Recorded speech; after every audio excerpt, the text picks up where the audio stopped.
नमस्कार, मी यामिनी महामुणकर. हॅलो 24 तास या आमच्या खास कार्यक्रमामध्ये तुम्हा सगळ्यांचं अगदी मनापासून स्वागत आहे. ज्योतिषशास्त्र किंवा वास्तुशास्त्र हा विषय सर्वांच्याच आवडीचा असतो आणि सर्वांना याविषयी माहिती जाणून घ्यायला खूपच उत्सुकता असते. सध्या घटस्फोटाचं प्रमाण वाढलंय, त्यामुळे पत्रिका जुळवणं, 36 गुण मिळत आहेत की नाही या सर्व गोष्टींवर काहींचा विश्वास असतो, पण काही जण यावर तीळ मात्र विश्वास ठेवत नाहीत. त्यामुळे या सर्व गोष्टींमध्ये किती तथ्य आहे हे आपण जाणून घेणार आहोत. गुण मिलनामुळे घटस्फोट या विषयावर मार्गदर्शन करण्यासाठी आपल्या सोबत आहेत ज्योतिर्विद व वास्तुतज्ञ पंडित शिवकुमार श्री सर स्टुडिओमध्ये आलेले आहेत. सर, आपलं मनापासून स्वागत आहे. नमस्कार. प्रेक्षकांनो, आज आपण लाईव्ह कार्यक्रम घेतोय, त्यामुळे जर तुम्हाला काही प्रश्न पंडितजींना विचारायचे असतील तर स्क्रीनवर दिलेल्या लँडलाईन क्रमांकावर लगेचच संपर्क करा. पण त्याआधी पंडितजींच्या संदर्भातली माहिती पाहूयात. वास्तुभूषण होरा विशारद पंडित शिवकुमार श्री, शिक्षणानं इंजिनियर असलेली ही व्यक्ती गेली 3 दशकं म्हणजेच 30 वर्षांहून अधिक काळ राज्यातल्याच नाही तर देशापरदेशातील नागरिकांना ज्योतिष आणि वास्तूतील शास्त्रोक्त महत्व सांगत मार्गदर्शन करत आहे. पंडित शिवकुमार श्री 12 ज्योतिर्लिंगांपैकी एक असलेल्या श्री शैल्यम जगतपीठाचे वंशज आहेत. 16व्या शतकांपासून पंडितजींच्या घरात आध्यात्मिक परंपरा आहे. त्याचे पुरावेही ग्रंथ पुराणांमध्ये आढळून येतात. ज्योतिष आणि वास्तू या विषयातील त्यांच्या कार्याची दखल घेत त्यांना आतापर्यंत भारत आणि भारताबाहेरील देशांमध्ये 15 विविध मानाच्या राष्ट्रीय आणि आंतरराष्ट्रीय पुरस्कारांनी गौरवण्यात आलंय. यातील सर्वात मानाचा सन्मान म्हणजे देशाच्या माजी राष्ट्रपती सौ प्रतिभाताई पाटील यांच्या हस्ते पंडितजींचा झालेला गौरव आणि राज्याचे मुख्यमंत्री देवेंद्र फडणवीस यांच्या हस्ते पुणे रत्न या पुरस्कारानं पंडितजींचा झालेला सन्मान. आज पंडितजींचं पुण्यात भांडारकर रोड या ठिकाणी मुख्य कार्यालय आहे. समस्या, अडचणी, चिंता, काळजी, प्रश्न असं खूप काही घेऊन सर्वसामान्य, राजकारणी, खेळाडू, सेलिब्रिटी पंडितजींच्या कार्यालयात मोठ्या आशेनं येतात आणि विज्ञान, तंत्रज्ञान, अध्यात्म, शास्त्र याचा मेळ घालत पंडितजी प्रत्येकाच्या अडीअडचणी सोडवण्यासाठी सहकार्य करतात. तसंच समाज कल्याणासाठी सध्या ते हिंदू आध्यात्मिक सेवा संस्थेचे महाराष्ट्र राज्याचे उपाध्यक्ष म्हणून कार्यरत आहेत.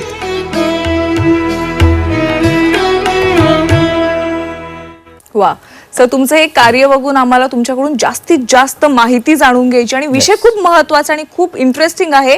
गुण मिलनामुळे घटस्फोट. तर सुरुवातीला हाच प्रश्न की गुण मिलनामुळे खरंच घटस्फोट होत आहेत का? नमस्कार.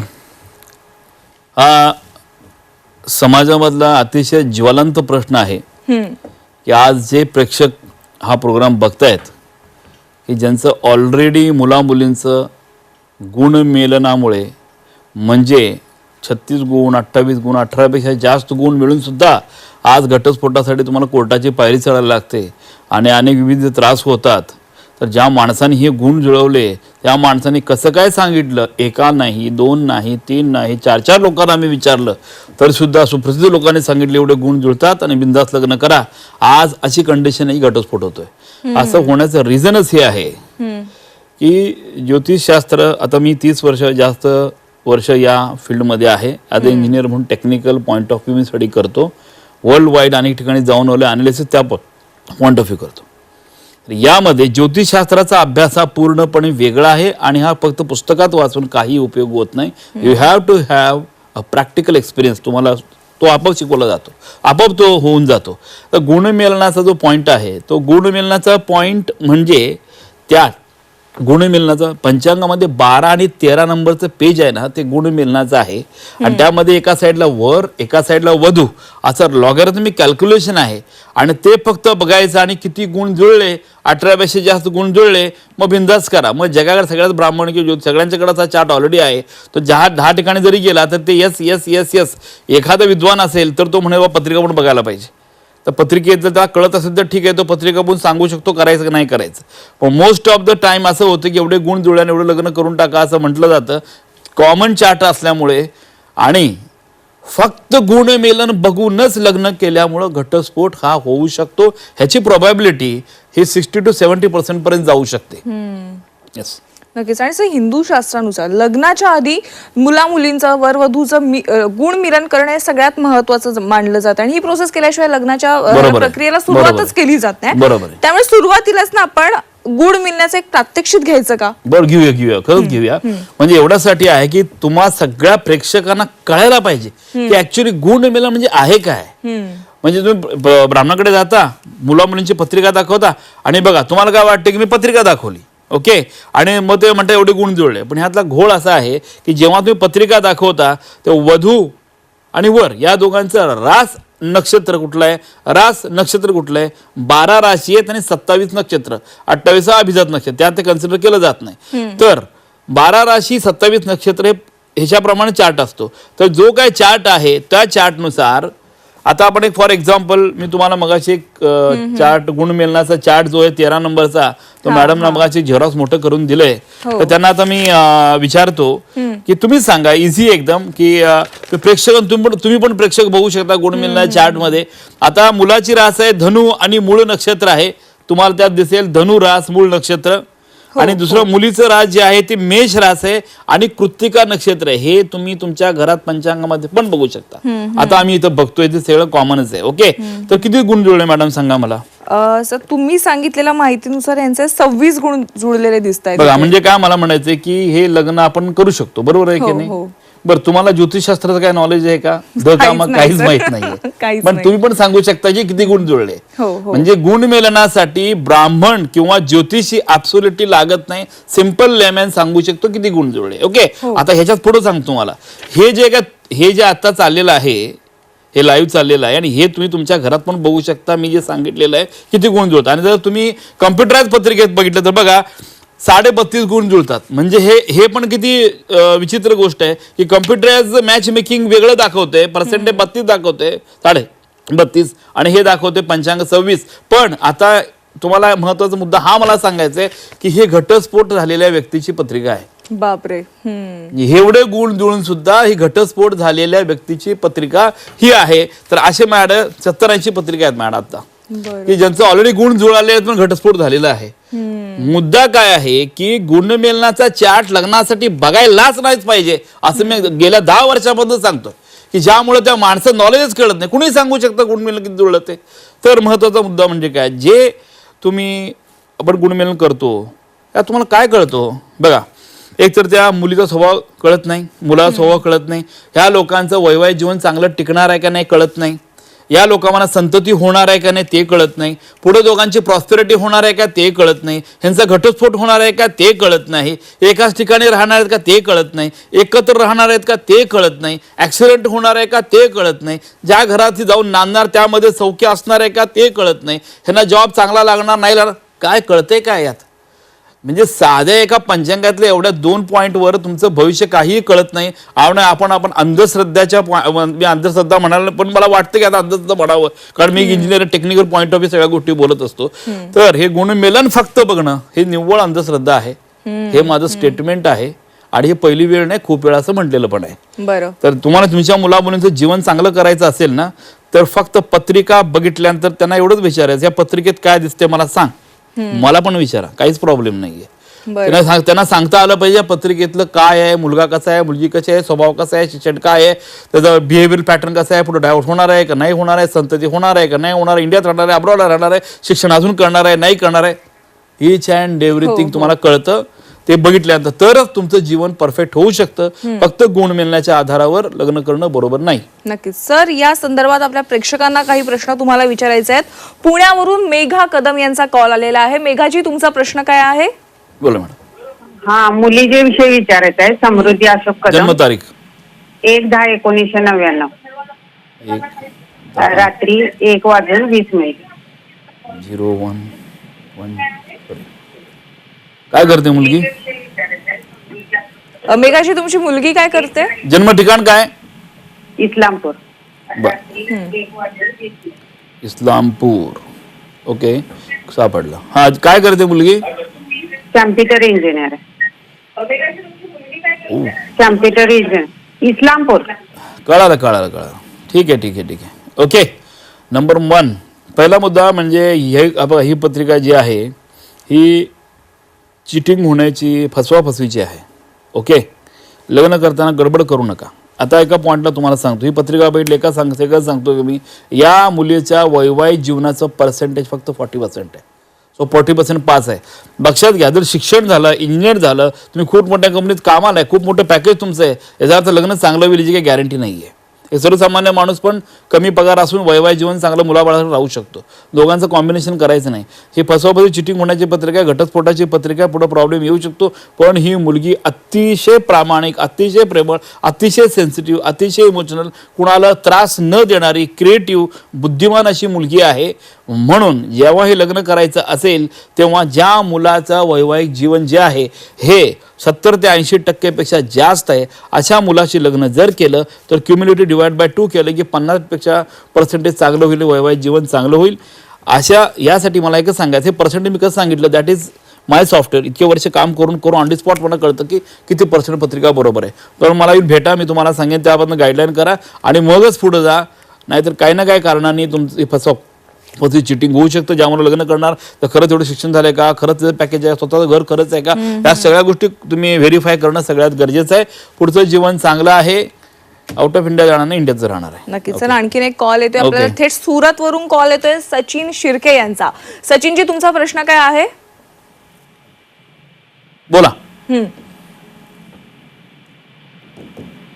सचिन शिर्के, तुमचा आमचा आवाज येतोय का तुमच्यापर्यंत? सर, तुमच्या टीव्हीचा आवाज थोडा कमी केला तर आपलं संभाषण थोडं जास्त पद्धतीने फ्लो चांगला जाईल. थोडा आवाज टीव्हीचा कमी करा आणि तुमचा प्रश्न विचारा.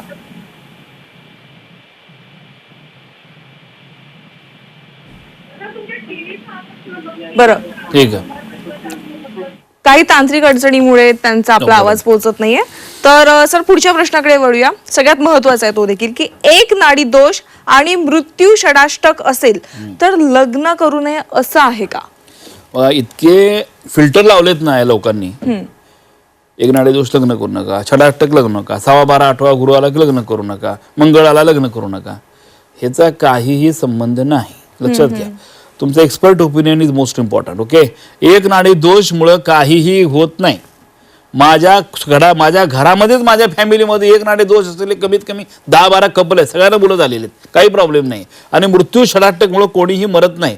हे इतका फोबिया आणि इतका घाबरून टाकतात ना, एक नाडी दोष आहे, मुलं होणार नाही, लग्न करू नका. एवढं पुढं सायन्स गेलंय, काय तुम्हाला गॅरंटी होत नाही म्हणून. पण आपल्या बाकीच्या धर्मामध्ये जे काय बघतात, काही बघत नाही तर म्हणजे काय, ते मुलं होत नाहीत का? एक नाडी दोषच नाही का? किती लोकांचं असं बघितलंय मी. बघा, म्हणजे एक नाडी दोषाचा संबंध आहे. मृत्यू षडाष्टक अमेरिकेत पण असो ना, लंडनला पण आहे, सगळीकडे, हाँगकाँगला मृत्यू षडाष्टक कुठं नाही का? मग तेवढे लोक मरत नाही, तिथंच का मरतात? असं विचार करणं पूर्णपणे अंधश्रद्धाचा पार्ट आहे हा. तर मृत्यू षडाष्टकचा लग्नाशी काही संबंध नाहीये. हे स्टेट विधान खूप वेळात केलंय मी, आता परत करतोय.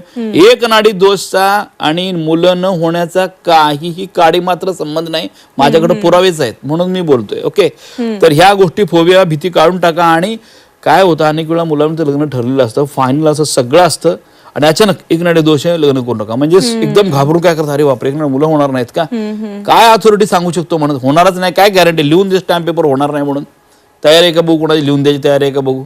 तर कुठल्या अशा छोट्या अशा बघा, पहिला म्हणजे तुम्ही कुणाकडे जाता, किती एक्सपर्ट आहे, त्याचं आजपर्यंत नॉलेज किती आहे, त्याचं वर्ल्ड वाईड तो फिरलाय का नाही, ह्या सगळ्या गोष्टी बघणं गरजेचं आहे. आणि त्या विद्वत्ता किती आहे त्यावर डिपेंड आहे, तो किती परफेक्ट सांगतोय. तो जो माणूस एक नाडी दोष, मृत्यू षडाष्टक असं म्हणत असेल तर त्याला म्हणायचं बाय बाय, तुझ्याकडे यायची मला गरज नाहीये. हे सगळं चुकीचंच आहे. नक्की सर. आणखीन एक प्रेक्षकांमधून कॉल येतोय, हर्षल सातपुते यांचा कॉल आलेला आहे. हर्षल, तुमचा प्रश्न काय आहे? हॅलो, नमस्ते सर. नमस्ते, बोला. सर, मी पुण्याहून बोलतोय, हर्षल सातपुते. बोला. तर मला लग्न आणि करिअर विषयी विचारायचं होतं.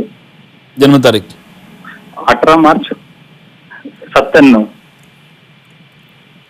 टाइम सकाळी 11:10. जन्म ठिकाण अकलूज, सोलापूर. काय करतं, काय क्वालिफिकेशन तुमचं? सर, सिव्हिल इंजिनिअरिंग झालंय माझं. माझा इंटरेस्ट बिझनेस मध्ये आहे. आता काय करता तुम्ही? सर, जॉबला आहे. मिथुन रास आहे, पुनर्वसू नक्षत्र आहे आणि मंगळ राहू. ओके ओके, हुशार आहे की तुम्ही, बुद्धिमान आहे, हुशार आहे, ब्रिलियंट आहे. रवी गुरु शुक्र चांगल्या पोझिशनला आहे. बघा, तुम्ही व्यवसाय करू शकता का? 100% तुम्ही व्यवसाय करू शकता. क्लिअर. हा सगळ्यात महत्त्वाचा पॉईंट आहे की तुम्हाला जीवनामध्ये करताना येस ऑर नो ला वेळ लागून कुठल्याही कामात येस ऑर नो लगेच पाहिजे. दारामध्ये गेलं तुमचं कुठलंच काम होत नाही. व्यवसाय करू शकता. जॉबमध्ये सक्सेस आहे, जॉबमध्ये पण सक्सेस आहे. पण सगळ्यात महत्त्व तुम्हाला सांगायचं आहे की तुमच्या आयुष्यात सिव्हिल इंजिनियरचा लाईफमध्ये काही संबंध राहणार नाही. तुम्ही सिव्हिलमध्ये काहीही काम करणार नाही. ओके सर, मी काही वर्ष पहिले 2-3 वर्ष 4 वर्ष कराल, पण नंतर तुम्ही you are going to change your profile. तुमचा बिझनेस करा, जॉब करा, पण पुढचं जीवन सगळं चांगलं आहे. पैशामध्ये फसवाफसवी होऊ शकते, ती काळजी घ्या. वैवाहिक जीवन उत्तम आहे, तुम्ही हुशार आहे, बुद्धिमान आहे, आध्यात्मिक आहे, स्पिरिच्युअल आहे, गरिबांना मदत करणार आहे. बिझनेसमध्ये खूप मोठ्या प्रमाणात उलाढाल आणून कोट्यावधी रुपये तुम्ही कमवू शकता. कॉन्फिडेंटली काम करा, सक्सेस मिळेल. आणि सर लग्न हो, लग्नाचा काय प्रॉब्लेम नाही. मला पत्रिका दाखवा, मी येस म्हटल्यानंतर करा. तुमची पत्रिका खूप चांगली आहे.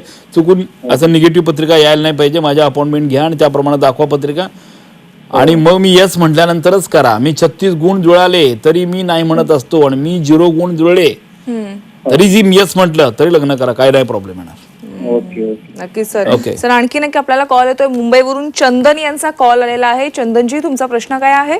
बोला. हॅलो सर, माझा प्रश्नच आहे. माझं आता लग्न झालेलं आहे, तर माझं वैवाहिक आयुष्य पुढे कसं आहे, म्हणजे जो होईल? जन्मतारीख सांगा. माझी जन्मतारीख 27/12/1990. टाइम. Hello, time. टाइम आहे माझं 5:45, संध्याकाळी 5:45. 17:45. जन्म ठिकाण? जन्म ठिकाण कुडाळ, जिल्हा? जिल्हा सिंधुदुर्ग. काय करता तुम्ही? मी नोकरी करतो. काय झालं शिक्षण तुमचं? माझं B.Com झालेलं आहे. बर, तुमच्या पत्रिकेत ओके मंगळाची पत्रिका आहे. थोडा हायपर ॲक्टिव्ह तुम्ही आहे. पटकन चिन्ह, पटकन रागावण्याचं होऊ शकतं. तुमच्या पत्रिकेमध्ये मंगळाची दृष्टी जी आहे त्या बायकोच्या स्थानावर पडते. पती पत्नीमध्ये वादविवाद होऊ शकतात. ओके, पण याचा आता डायव्होर्स होईल असं काही मला वाटत नाही. मुद्दा लक्षात घ्या की तुम्ही मला विचारला प्रश्न की माझं वैवाहिक जीवन कसं जाईल. तुम्ही हायपर ॲक्टिव्ह आहे, तुम्ही रागीट आहे, त्यामुळे वादच होऊ शकतात. वायसे वर्सा तुमच्या मिसेसची पत्रिका कूल, चांगली, व्यवस्थित असेल, ॲब्सोल्युटली प्रॉब्लेम येणार नाही. बट त्यांची पत्रिका रागीट किंवा राहू केतू मंगळ शनी असं काय पॉईंट ऑफ व्ह्यू काय तर असेल तर बिकॉज ऑफ हर होरोस्कोप तुमच्या दोघात भांडण जोरात होऊ शकतं. म्हणून हे जर वाढत असेल तर तुमच्या मिसेसची पत्रिका घेऊन मला भेटा, आणि मग आपण डिसाईड करू की काय केलं तर तुमच्या दोघांचं वाद कमी होईल. त्याचबरोबर ज्या घरात तुम्ही राहता ते घर, वास्तू पण तुमची चांगली महत्त्वाची आहे. ती वास्तुशास्त्रानं चांगली असायला पाहिजे.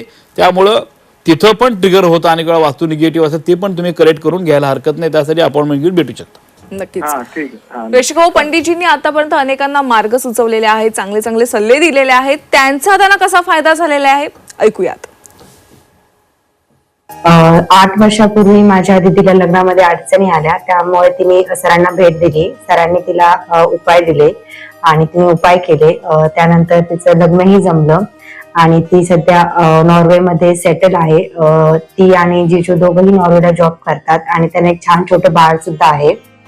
त्यानंतर मला डिग्री नंतर जॉबमध्ये अडीअडचणी आल्या. माझ्या दीदीने मला सरांकडे येण्याचा सल्ला दिला. त्यानंतर मी सरांना भेट दिली. सरांनी मला काय उपाय दिले करायला. मीही ते उपाय नियमितपणे केले. मंगळदान केले. आम्ही अंगठी पण घेतली होती. त्यानंतर 6 महिन्याच्या आधीच मला जॉब लागला आणि मी सगळ्यांना सांगू इच्छिते की सरांचा 6 महिन्यामध्ये फरक पडतोच. सगळ्यांना जर कुणाला जॉबमध्ये, लग्नामध्ये काही अडचण येत असेल तर नक्की सरांना भेटते. नक्कीच सर, आजची मुलाखत पाहिल्यावर अनेकांना प्रश्न पडला असेल की पंडितजींना भेटायचं कसं, तर तुम्हीच सांगा तुमच्यापर्यंत कसं पोहोचायचं. येस. तर पुण्यामध्ये भांडार रोड डेक्कन एरियात माझं ऑफिस आहे. त्या ठिकाणी तुम्ही सोमवार, बुधवार, शनिवार, रविवार माझ्याकडे येऊ शकता. अपॉइंटमेंट घेऊन या. आणि मुंबईचं ऑफिस आहे, वाशीला माझं ऑफिस आहे, न्यू मुंबई वाशी. दर गुरुवारी त्या ठिकाणी मी असतो. त्या ठिकाणी तुम्ही अपॉइंटमेंट घेऊन भेटू शकता.